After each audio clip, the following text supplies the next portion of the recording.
চলমান কোপা আমেরিকার গ্রুপ পর্বে ব্রাজিল কলম্বিয়ার ম্যাচে বিতর্কিত সিদ্ধান্তের কেন্দ্রে ছিলেন ব্রাজিল তারকা ভিনিসিয়াস জুনিয়র। একে একে ড্র হওয়া এই ম্যাচে মাদ্রিদ তারকা পুরো ম্যাচ জুড়ে নানা চ্যালেঞ্জের সম্মুখীন হয়েছিলেন, যা শেষ পর্যন্ত একটি বিতর্কিত ঘটনায় রূপান্তর হয়। গত বুধবার কলম্বিয়া ও ব্রাজিলের মধ্যকার ম্যাচে ভিনিসিয়াস যখন কলম্বিয়ার পেনাল্টি এলাকায় ঢুকে পড়ছিলেন, তখন তাকে কলম্বিয়ার ডিফেন্ডার ড্যানিয়েল মুনোজ ধাক্কা দিয়ে ফেলে দেন।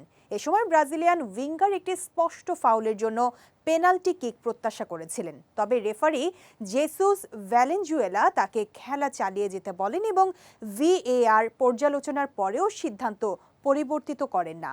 আর এই সিদ্ধান্তই ভিনিসিয়াস এবং ব্রাজিলীয় শিবিরকে স্পষ্টভাবে হতাশ করেছিল।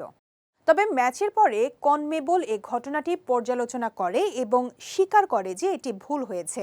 তাদের বিবৃতি অনুযায়ী সে সময় রেফারি ফাউলটি দেখতে ব্যর্থ হন এবং খেলা চালিয়ে যেতে বলেন।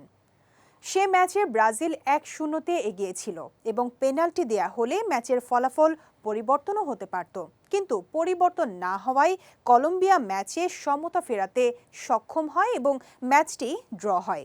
আর এই ফলাফল ব্রাজিলকে গ্রুপের দ্বিতীয় স্থানে ফেলে দেয়, যা তাদের গতিতে প্রভাব ফেলে এবং নকআউটে এবারের আসরের সবচেয়ে ইনফর্ম দল উরুগুয়ের সামনে ফেলে। ওই ম্যাচে পেনাল্টি না পাওয়া ছাড়াও ভিনিসিয়াসের দুর্ভাগ্যের সঙ্গে যুক্ত হয় একটি হলুদ কার্ডও। ফলে ব্রাজিলের গুরুত্বপূর্ণ কোয়ার্টার ফাইনাল ম্যাচে উরুগুয়ের বিপক্ষে খেলতে পারবেন না তিনি। তবে সবকিছুর পরও সেলেসাওরা তাদের একজন মূল খেলোয়াড় ছাড়াই উরুগুয়ের বিপক্ষে প্রস্তুতি নিচ্ছে।